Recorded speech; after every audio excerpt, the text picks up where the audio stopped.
권력과 부가 모든 결정을 지배하고 소수의 엘리트가 국가와 개인의 운명을 좌우하는 세상. 우리는 자본주의라는 거대한 시스템 속에서 성공하기 위한 정해진 규칙들을 배우며 살아갑니다. 열심히 일하고 정직하게 살며 선한 사람이 되면 언젠가 부와 성공이 따를 것이라고 말이죠. 하지만 만약 이 모든 것이 대중을 통제하기 위해 만들어진 정교한 환상에 불과하다면 어떨까요? 만약 부와 권력의 본질이 우리가 아는 것과는 전혀 다른 더 어둡고 근원적인 법칙에 의해 움직인다면 말입니다. 오늘 우리는 역사상 가장 논쟁적인 인물 중 한 명이자 경제적 통제의 가장 깊은 비밀을 파헤친 오컬티스트, 반항적 사상가 알레이스터 크롤리의 시선으로 돈과 권력의 세계를 들여다보고자 합니다. 그의 사상은 기존의 도덕관념의 정면으로 도전하며 우리가 부와 통제에 대해 알고 있던 모든 것을 뒤흔들어 놓을 것입니다. 이 깊이 있는 지혜의 여정을 계속 이어나갈 수 있도록 잠시 시간을 내어 구독과 좋아요를 눌러주시면 저희에게 큰 힘이 됩니다. 여러분의 인식 확장에 저희의 이야기가 작은 등불이 되기를 기원하며 이제 금기의 문을 엽니다. 당신은 아직도 돈이 선한 사람에게 찾아간다고 믿으십니까? 당신의 미덕이 언젠가 자본의 신들에게 보상받을 것이라 희망하며 여전히 이 땅을 기어 다니고 있습니까? 그렇다면 이 이야기는 당신을 위한 것이 아닙니다. 당장 이 채널을 꺼버리십시오. 계속해서 자기계발서를 읽고 카르마를 마치 우주적인 적금 통장인 양신봉하며 사십시오. 이곳에서 순수함은 보상받지 못하고 오직 의지만이 왕좌에 오르기 때문입니다. 돈은 공정하지 않습니다. 돈은 그저 순종적일 뿐입니다. 도덕도, 윤리도, 판단력도 없습니다. 돈은 자신을 지배하는 자에게 꼬리를 흔들고 자신을 두려워하는 자를 물어뜯는 한 마리 개와 같습니다. 당신은 어떤 사람입니까? 그 개를 쓰다듬는 사람입니까? 피하는 사람입니까? 아니면 명령하는 사람입니까? 경제적 노예는 돈을 번다고 믿습니다. 상인은 돈을 교환한다고 믿습니다. 도둑은 돈을 훔친다고 믿습니다.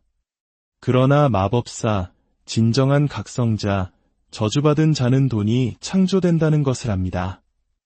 인쇄기에서가 아니라 내면의 왕좌에서 상징의 조작을 통해 인식의 연금술을 통해 창조된다는 것을 말입니다.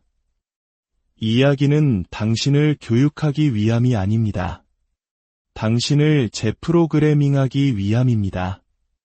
저축하는 법이나 착하게 사는 법을 가르치지 않을 것입니다. 풍요를 사랑스러운 산들바람처럼 이야기하지도 않을 것입니다. 대신 모두가 두려워하는 비밀을 당신의 눈앞에 던져줄 것입니다. 돈은 지배력이자 더 이상 허락을 구하지 않는 자들의 소유물이라는 진실을 말입니다. 공로라는 것은 존재하지 않습니다. 그것은 약자들이 자신의 실패를 정당화하기 위해 발명한 교리이며 의지의 불꽃을 두려워하는 자들을 위한 이안의 교리일 뿐입니다. 깨어나십시오. 공로는 구속복이지만 의지는 검입니다. 영혼을 잃지 않고 부자가 된 모든 사람은 신들의 법칙을 이루기 위해 인간의 법을 어긴 자들입니다. 그리고 그 법칙은 말합니다. 창조하고 강요하고 거두어들이라고. 이 말이 마음에 들지 않으십니까? 좋습니다. 당신은 아직 준비되지 않았습니다. 계속해서 겸손으로 위장한 결핍과 계약을 맺으십시오. 하지만 만약 당신 내면의 무언가가 두려움이 아닌 알아봄의 전율로 떨린다면, 당신의 뼈가 더 이상 거짓을 견딜 수 없다고 느낀다면 더 가까이 오십시오. 읽고, 느끼고, 체화하십시오. 이것은 단순한 지식이 아닙니다. 이것은 에너지 지배에 관한 논문이자 체화된 권력의 전략서이며 필멸자로 위장한 주인을 위한 마법서입니다. 경제학의 법칙은 잊으십시오. 진정한 황금은 내면에서 창조됩니다. 가치는 상징적이고 힘은 진동이며 인식을 지배하는 자가 시장을 통제합니다. 자신의 영역을 지배하는 자가 물질을 통제하고 자신의 의지를 지배하는 자가 마치 신처럼 돈을 창조합니다. 내가 하고자 하는 바를 행하라. 그것이 법의 전부일지니 만약 당신의 의지가 가치의 상징을 지배하는 것이라면 이 이야기를 하나의 의식으로 받아들이십시오. 각각의 단어는 계약이고 각각의 문장은 봉인이며 각각의 원칙은 당신을 정화하는 독이 될 것입니다. 이제 당신은 알게 되었으니까요. 돈은 정의로운 자의 것이 아니라 용서를 구하지 않고 현실을 창조하는 법을 아는 자의 것이라는 것을. 제1장. 가치는 존재하지 않는다. 창조될 뿐이다. 당신이 가치에 대해 배운 모든 것은 경제학으로 이장한 경건한 거짓말입니다. 그들은 무언가의 가치가 생산 비용, 포함된 재료, 투입된 노력, 축적된 고통에 의해 결정된다고 믿게 만들었습니다. 그러나 나, 이다나이자 신성모독자, 성전의 장막을 찢은 자가 당신에게 말합니다. 가치는 존재하지 않습니다. 가치는 연출된 허구입니다. 가치는 집단적 인식으로 변환된 의지입니다. 10만 원짜리 지폐는 그 잉크나 종이의 가치를 지니지 않습니다. 누군가가 그렇게 정하고 수백만 명이 그 포고령을 받아들였기 때문에 가치가 있는 것입니다. 그리고 그 누군가는 더 현명했던 것이 아니라 단지 더 대담하고 더 냉정하며 더 깨어 있었고 당신이 시장이라 부르는 상징적 현실을 조작하려는 의지가 더 강했을 뿐입니다. 돈에 대한 권력을 원하십니까? 그렇다면 존재하지 않는 곳에서 가치를 찾지 말고 아무것도 없던 곳에서 가치를 창조하기 시작하십시오. 당신이 무언가 가치 있다고 힘주어 주장할 때, 불꽃으로 그것을 지지할 때, 온전히 그것을 체화할 때, 다른 이들에게는 선택의 여지가 없습니다. 그들은 그것을 믿게 되고, 믿음으로써 그것을 검증하며, 검증함으로써 그것에 돈을 지불합니다. 그리하여 당신은 노동이 아닌 의지를 통해 가치를 창조한 것입니다. 증거를 원하십니까? 예술을 보십시오. 암호화폐를 보십시오. 명품 패션을 보십시오. 모든 것이 연출된 인식이며 진동하는 힘에 의해 유지되는 상징의 극장입니다. 상징을 지배하는 자가 황금을 지배합니다. 그리고 가장 수익성 높은 상징은 내재적 가치가 있는 것처럼 보이지만 실제로는 그렇지 않은 것입니다. 그것은 게임의 법칙을 아는 자, 세상을 자신의 의지를 투사하는 무대로 사용할 줄 아는 자에 의해 유지됩니다. 천재들이 항상 부유하지 않은 이유가 바로 이것입니다. 그들의 불꽃이 외부로 투사되지 않았기 때문입니다. 그들은 자신의 창조물을 필연성이라는 아우라로 감싸는 법을 모릅니다. 그러나 전략가, 마법사, 보이지 않는 춤을 이해하는 자는 아무것도 창조할 필요가 없습니다. 그저 그것을 욕망하게 만들기만 하면 충분합니다. 가치는 집단적인 주문입니다. 만약 당신이 스스로 주문을 걸지 않는다면 당신은 다른 사람의 주문에 갇혀 살게 됩니다. 당신이 낮은 가격에 자신을 파는 이유는 높은 진동을 내는 법을 모르기 때문입니다. 당신이 적은 돈을 받는 이유는 당신의 시선으로 포고하는 법을 모르기 때문입니다. 그들이 당신을 과소평가하는 이유는 당신이 여전히 상징의 에너지적 조작이 아닌 공로를 믿기 때문입니다. 깨어나십시오. 저 반지는 누군가 가치 있다고 말하고 다른 이가 믿기 전까지는 무가치합니다. 저 강의, 저 제품, 저 아이디어, 저 서비스, 그 어떤 것도 실제 가치를 지니지 않습니다. 오직 당신의 영역이 그것에 주입하는 가치만을 가질 뿐입니다. 그리고 그 영역은 확신, 의지, 그리고 질문하지 않고 명령하는 내면의 기하학이라 불립니다. 만약 당신이 이 절대적인 힘의 길을 걷고자 한다면 첫 번째 단계는 간단하고 잔인합니다. 가치가 실제한다는 생각을 죽이고 시선으로, 불꽃으로, 전략으로, 의지로 그것을 강요하는 자가 되십시오. 당신의 의지가 불을 창조하는 것이라면 가치를 찾지 말고 가치의 창조자가 되십시오. 돈이 되는 것을 찾지 말고 당신이 발산하는 것에 돈을 내게 만드십시오. 세상은 정의로운 자에게 보상하지 않습니다. 피할 수 없는 자에게 보상할 뿐입니다. 제2장 필요하거나 사라지거나 보이는 세계에서 거지는 동전을 구걸합니다. 보이지 않는 세계에서 무의미한 자는 존재를 구걸합니다.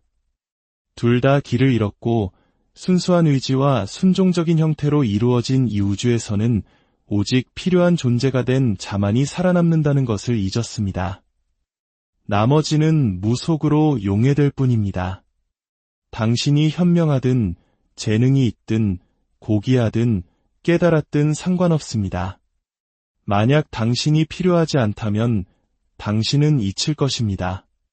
집단적 욕망의 구조 속에서 한자리를 차지하지 못한다면 시스템은 당신을 뱉어낼 것입니다. 증오 때문이 아니라 무관심 때문입니다. 최악의 죽음은 육체적 죽음이 아닙니다. 그것은 무의미함, 누구에게도 호출되지 않는 것, 우주에게 기억되지 않는 것입니다. 나는 당신에게 환심 사는 법을 가르치러 온 것이 아닙니다. 어떻게 침투하는지, 어떻게 집단적 인식의 동맥 속으로 자신을 주입하여 당신의 존재가 필연적이 되게 하는지를 드러내러 왔습니다. 사랑받는 존재가 아니라, 존경받는 존재가 아니라, 인기 있는 존재가 아니라 필요한 존재가 되십시오. 사랑은 잊히고 존경은 바래며 명성은 썩어 문드러지지만 필요는 남기 때문입니다. 필요에는 돈이 지불되고 추구되며 잃었을 때 두려움의 대상이 됩니다. 권력의 연금술사는 묻습니다. 이 현실에서 오직 나만이 제공할 수 있는 것은 무엇인가? 그리고 그들은 다리가 되고 해결책이 되며 불꽃으로 스스로를 채우는 공백이 됩니다. 하지만 주목하십시오. 나는 기술적 유용성에 대해 말하는 것이 아닙니다. 전략적 존재감, 연출된 인식, 당신 자신을 하나의 자원으로 만드는 마법적 예술에 대해 말하는 것입니다. 한 정치인은 그의 사상 때문에 필요한 것이 아니라 그의 부재가 야기할 혼돈 때문에 필요합니다. 한 연인은 그의 아름다움 때문에 필요한 것이 아니라 그의 에너지가 만들어내는 의존성 때문에 필요합니다. 한 마법사는 그의 주문 때문에 필요한 것이 아니라 그의 진동이 주변에 강요하는 변화 때문에 필요합니다. 필요한 존재가 되면 당신은 결코 관심이나 고객, 사랑, 돈을 구걸하지 않을 것입니다. 필요한 자는 추구되고 유지되며 보호받기 때문입니다. 미덕 때문이 아니라 이해관계 때문입니다. 그렇습니다. 나는 이해관계라고 말했습니다. 순진한 자들이 경멸하지만 신성한 생존의 춤을 이해한 자들이 찬양하는 단어입니다. 왜냐하면 올바르게 연출된 이해관계야말로 당신이 공허 속으로 떨어지는 것을 막아주는 그물이기 때문입니다. 이제 당신에게 묻겠습니다. 당신은 무엇에 필요합니까? 당신이 존재하기에 누구의 삶이 변합니까? 만약 오늘 당신이 시장에서 사라진다면 누가 당신을 그리워할까요? 만약 당신이 더 이상 이곳에 없다면 누가 권력, 쾌락, 명료함 혹은 구조를 잃게 될까요? 답이 없다면 당신은 위험에 처한 것입니다. 시스템은 무의미한 자들을 위해 자리를 남겨두지 않으며 광대무변한 우주조차 미지근한 자들을 위한 공간은 없기 때문입니다. 필요한 존재가 되십시오. 필요를 발명하고 당신의 존재를 하나의 기능으로 바꾸십시오. 결핍을 창조하고 당신 자신을 유일한 해독제로 제시하십시오. 세상이 당신을 필요하게 만드는 것, 마치 몸이 산소를 필요로 하듯이 그것이야말로 가장 고차원적인 마법입니다. 그리고 당신이 그것을 성취했을 때, 당신이 방정식의 필수적인 부분이 되었을 때, 당신은 다시는 돈을 위해 일하지 않을 것입니다. 돈이 당신을 위해 일할 것이며, 당신에게 달라붙고 흘러들어올 것입니다. 시스템은 시스템을 유지하는 자들에게 보상하기 때문입니다. 제3장 황금은 타인의 두려움이라는 에너지다. 황금은 금속이 아닙니다. 그것은 상징이자 그릇이며 집단 정신의 거울입니다. 그 힘은 희소성이나 역사, 광채에 있는 것이 아니라 인간이 그 안에 예치해둔 두려움에 있습니다. 그렇습니다. 부드러움 없이 반복합니다. 황금은 응고된 두려움입니다. 집단적 불안의 물질적 형태이며 결핍에 대한 인간의 공포가 연금술적으로 응축된 것입니다. 황금보다 더 숭배받는 신은 없으며 황금보다 더 숭배되고 두려워하며 욕망되는 우상은 없습니다. 그 이유는 단 하나, 그것이 자신을 믿지 않는 자들의 무의식적 피난처이기 때문입니다. 노예들은 안전함을 느끼기 위해 황금을 축적하고 약자들은 혼돈에 맞서는 부적을 찾듯 그것을 탐합니다. 그러나 입문자, 마법사, 각성자는 그 두려움을 자신의 이점으로 사용합니다. 그들은 그것을 유도하고 지시하며 수집합니다. 상징으로서의 황금은 집단 무의식을 위한 에너지 배터리 역할을 합니다. 이를 이해하는 자는 훔치거나 일하거나 구걸할 필요가 없습니다. 그들은 단지 다른 이들의 두려움이 투사되는 영역을 지배하고 그림자가 형태로 변한 것을 수확하듯 황금을 수확하기만 하면 됩니다. 정부가 금고에 그것을 보관하는 모습을 보십시오. 은행가들이 만지지도 않고 그것을 조작하는 모습을 보십시오. 사람들이 그것의 부재나 약속 앞에 무릎 꿇는 모습을 보십시오. 이 모든 것이 그 내재적 가치 때문이라고 생각하십니까? 아닙니다. 두려움을 구체화하는 기능 때문입니다. 진정한 황금의 주인은 무엇을 합니까? 그들은 그것을 잃을까 두려워하지 않고 다루는 것을 두려워하지 않으며 아무것도 두려워하지 않습니다. 왜냐하면 황금이 힘의 원천이 아니라 그 반영이라는 것을 알기 때문입니다. 황금은 지배의 진동을 통달한 자의 물리적 아우라입니다. 그것은 두려움이 추출되고 의식화되어 가치의 상징으로 변형될 때 취하는 형태입니다. 더 많은 황금을 원하십니까? 그렇다면 그것에서 안전을 찾으려는 시도를 멈추십시오. 대신 당신의 영역을 다른 사람들의 두려움으로 채우기 시작하십시오. 그렇습니다. 채우라고 말했습니다. 두려워하지 않는 자는 흡수하고 지배하는 자는 유도하며 명령하는 자는 세상이 감당하지 못하는 불안을 수집하기 때문입니다. 이것을 알아야 합니다. 황금은 그것을 필요로 하지 않는 자에게 갑니다. 오직 두려워하지 않는 자만이 그것을 소유할 수 있고 오직 떨지 않는 자만이 그것을 지시할 수 있으며 오직 숭배하지 않는 자만이 그것을 도구로 삼을 수 있기 때문입니다. 당신의 의지가 세상의 두려움을 형태로 바꾸는 것이라면 흡수하고 지시하고 변환하십시오. 황금은 타인의 두려움이며 당신은 그 두려움을 제국으로 바꿀 운명을 타고났습니다. 제4장 시간을 통제하라. 그러면 돈은 따라올 것이다. 어리석은 자는 돈을 쫓고 영리한 자는 돈이 자신을 쫓게 만듭니다. 그러나 마법사, 진정한 존재는 쫓지도 기다리지도 않습니다. 그들은 시간을 지배합니다. 그리고 시간이 그들의 지휘 아래 있을 때 돈은 하인처럼, 양식처럼, 필연적인 결과물처럼 그들 진동의 순종적인 그림자처럼 나타납니다. 그들은 당신에게 이것을 말해주지 않았죠. 그들은 시간을 한정된 자원이라고 말했고 시간이 돈이라고 말했습니다. 그러나 금지된 것을 드러내기 위해 허락을 구하지 않는 자 알레이스터 크롤리는 모든 문명이 시계와 달력 뒤에 숨겨온 것을 당신에게 드러냅니다.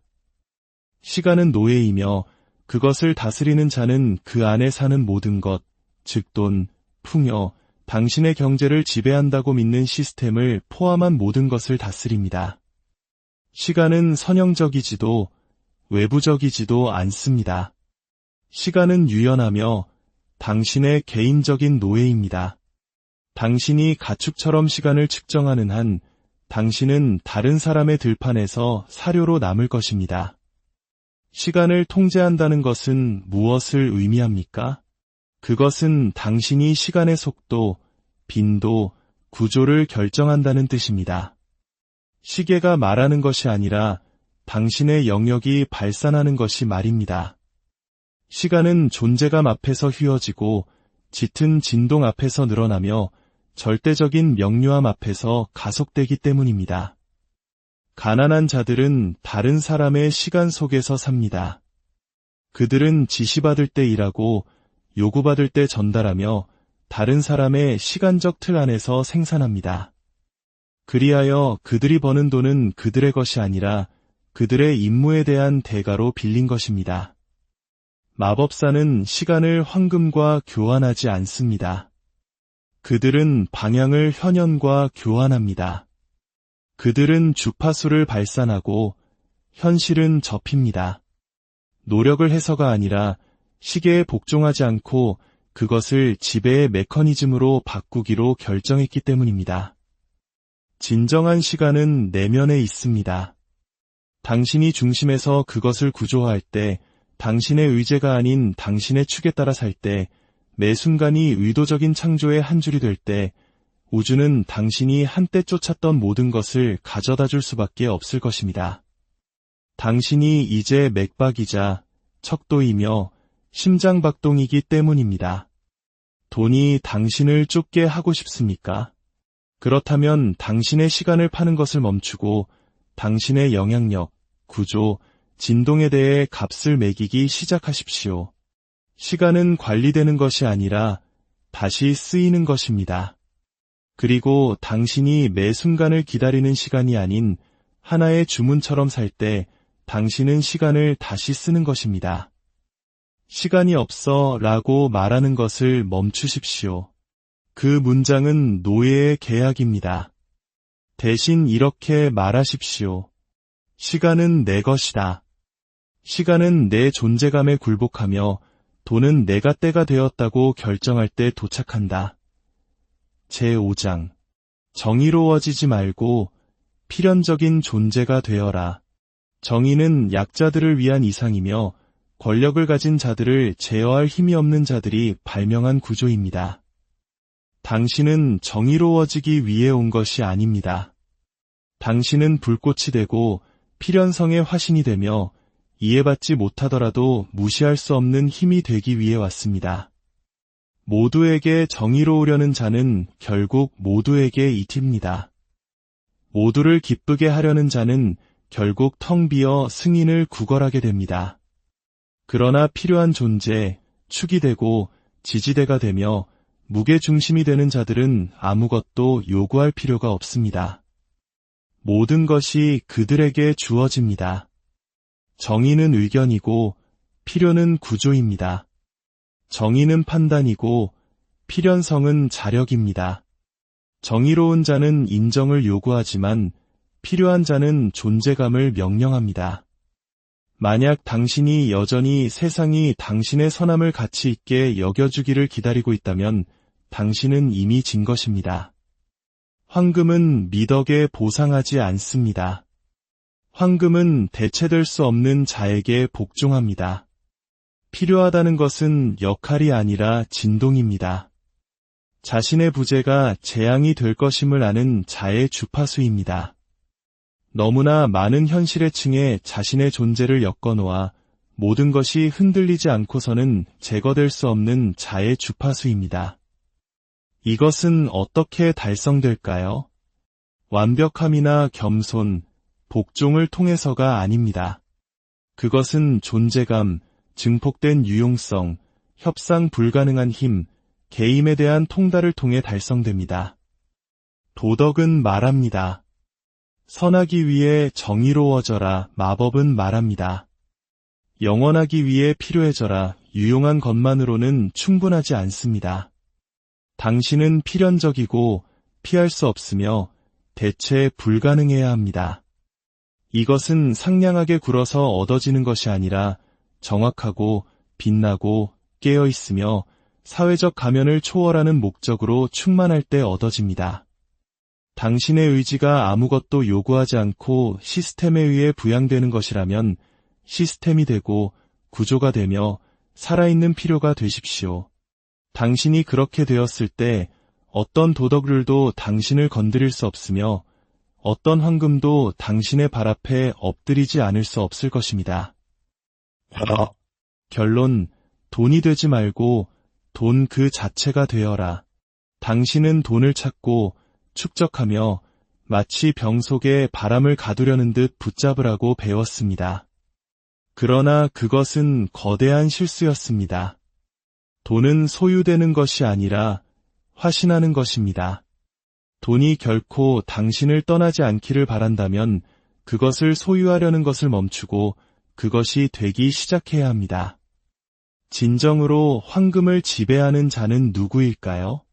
금고에 보관하는 자도, 시계로 과시하는 자도, 성공의 상징으로 수집하는 자도 아닙니다. 그것은 그 원천이 된 자, 존재 자체가 돈을 발산하기에 드러낼 필요가 없는 자입니다. 그가 걸으면 가격이 흔들리고, 그가 말하면 현실이 저울을 조정하며, 그가 들어서면 시장이 굴복합니다. 진정한 돈은 은행 계좌에 있는 것이 아니라 진동과 영역, 몸과 아우라에 있기 때문입니다. 그 주파수가 된 자는 요구하지 않고 포고하며 찾지 않고 끌어당기며 파는 것이 아니라 발산합니다. 값을 매기는 것이 아니라 존재합니다. 이것을 혼동하지 마십시오. 나는 당신이 돈이 있는 것처럼 생각하라고 말하는 것이 아닙니다. 그것은 영적인 어린아이들을 위한 것입니다. 돈이 있는 것처럼 생각하지 말고 당신이 풍요라는 개념에 살아있는 현현인 것처럼 걸으십시오. 당신의 목소리가 가치를 각인시키고 당신의 시선이 보이지 않는 계약을 활성화하며 당신의 몸이 통화이자 서명이며 재단인 것처럼 말입니다. 당신의 의지가 희소성의 환상을 깨는 것이라면 축적하지 말고 발산하십시오. 계산하지 말고 화신하십시오. 왜냐하면 돈은 형태, 가치, 주인을 바꿀 수 있지만 그것을 뼈속까지 흡수하여 자신과 구별할 수 없게 된 자 앞에서는 결코 굴복하기를 멈추지 않을 것이기 때문입니다. 그리고 여기까지 온 당신은 부를 소유하도록 부름받은 것이 아니라 부가 흘러나오는